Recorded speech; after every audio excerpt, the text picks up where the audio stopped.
Here we are, Grand Valley Speedway with the Lister Storm V12. Let the fun begin. Again, you notice the opposition. You may think, what an unfair fight. Well, you have to realize the Lister Storm is just a street car disguised as a race car. Its chassis is superb. The brakes are nice, it corners well, and it grips like crazy. Its powertrain, however, is rather lackluster. I mean, fully upgraded, it makes only 829 horsepower at the rear wheels and something like 707 foot-pounds of torque at the rear wheels. That's a joke. An upgraded SL65 will kick the crap out of this thing in the output category. So will Corvette C5R. Even a Z06 probably take this thing to town. But where this thing beats those other cars? Cornering. I just outcornered this Zeta V16T. That's just one of many examples I have of why this car is so awesome. Look at that grip. I was in third gear that whole time.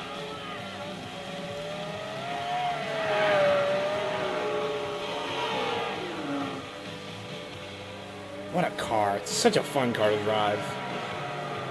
You know, and at the limit, it's controllable. I mean, it only gets squirrely if you lose your rear tires. I mean, if your rear tires get really worn out, then it starts to get squirrely. Or if you just keep bouncing off of walls or little curbs, like the little red and white things on the side. You can hop up on them a little bit, but like that. So you can get on those for a little while. I wouldn't recommend staying there. Vroom! Out of here.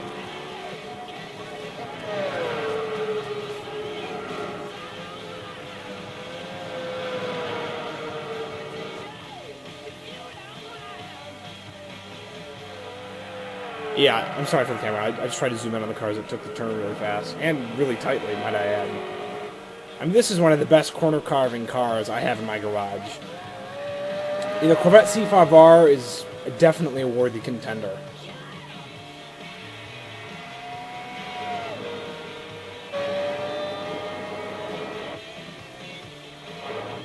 Yeehaw!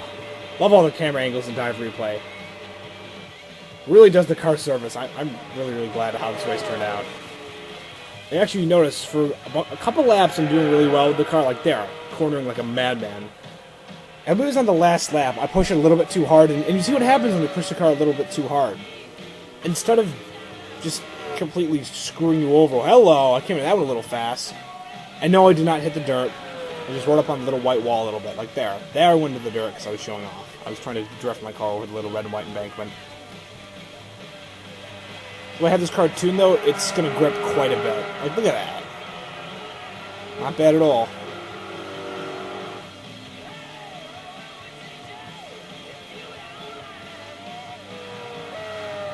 It's downshifted to second there.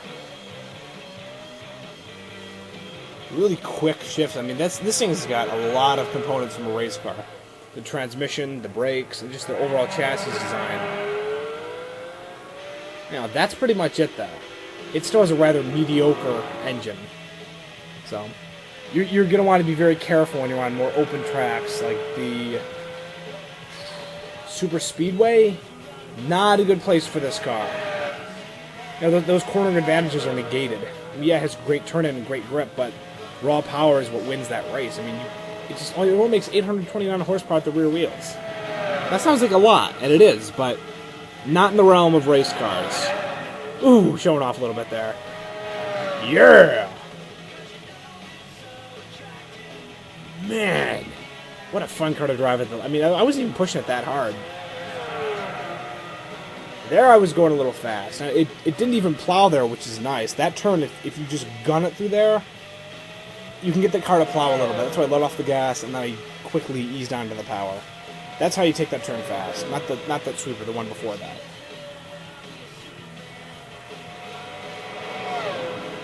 Love that sound as it zooms out. It's very powerful. This car commands a lot of attention. Yep, there I did not plow. I know it happens on one of these laps that I push the car too hard, and you see exactly why I like it. This car's forgiving. It's not going to completely screw you over if you push it too hard or make a mistake. Now, granted, it's also not going to do all the work for you. I mean, if you just hop into this car thinking you're going to be you know, a Formula 1 race car zooming around everywhere and beating everyone in a straight line. That's not going to happen. Where you beat rivals are in these really tight turns. Like, look at that! Look at that grip. Pretty awesome. You know, and I can see why Polyphony didn't give this car a massively powerful engine. Otherwise, it'd be overpowered. It'd be able to punch way too high above its belt.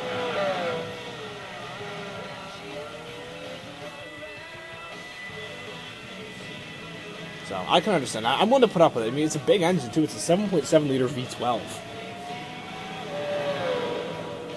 It's quite nice. There you go. Wow. Wow, that was nice. You know what also was nice about this car? It's really, really, really nice. It's a fun car to drive. It's overwhelmingly focused on performance. And it also looks the part. I mean, it's badass. I love the aggressive lines and the paint job. It just comes together for a really nice car. A really great package. Oh yeah! Cutting it tight. There I got a little bit loose because I bounced off the curb. That was mine. I should have just powered through it. Instead, I hesitated and hit the brakes. Minor.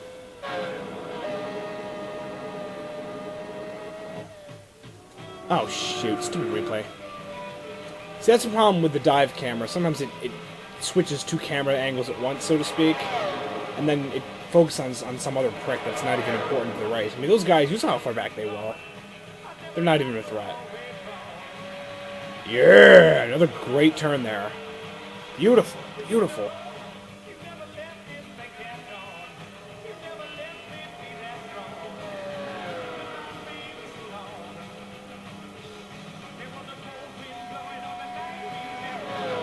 Yes, I just upshifted going into that turn.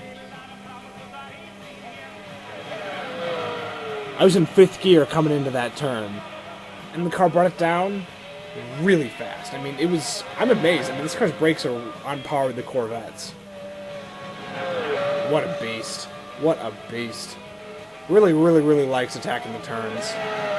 You know, where other cars fall apart when attacking those really tight technical tracks, Lister Storm is in its element. It's doing great there.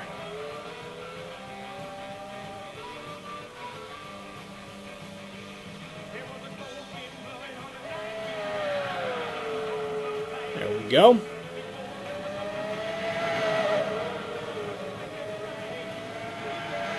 There I was thinking about going onto the curb, but I realized showing off cost me seconds on the lap time.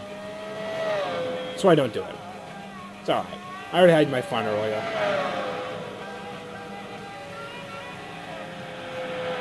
Look at it. It's very controlled when it drifts. I mean, it's not even drifting. It's just rotating a little bit. The front end's dictating the course of the car like it should. Look at it. Oh, my God. Beautiful, beautiful handling. Truly a winner. A world beater, I dare say.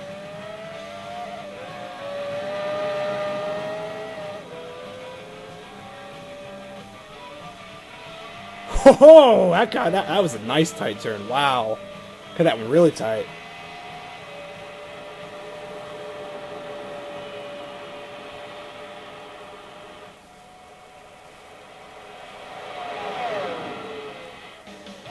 Yep, here I think I pushed it too hard. But look.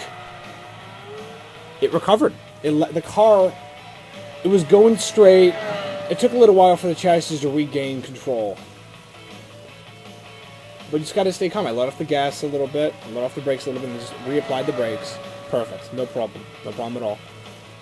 Now, that was a very brief moment you saw coming into that first turn, but that's what happens when you push the Lister Storm too hard and you make a mistake. The car is very forgiving. And that's what its biggest advantage, at least in my eyes, over a lot of other race cars, like the XJ220. I mean, without proper tuning, this car is a bit squirrely and very unforgiving. You just have to edit the traction settings and a lot of little things, but I'm really glad where the car is now. I wouldn't change a thing about it.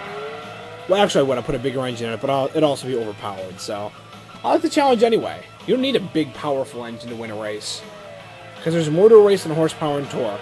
This car proves it. Yeah!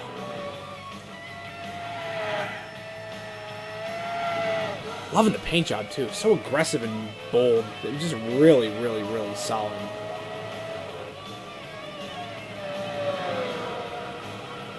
Do I show off this lap? Of course I don't show off. I want to get a better lap time. How stupid of me to ask that.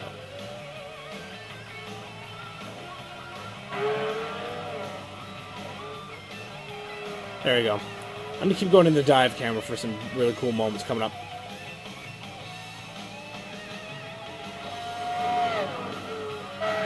Yeah! There we go! Got this race by the balls! That's how we do it!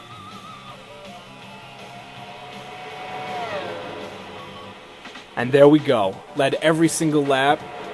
Dominated in the turns. That was a very good race.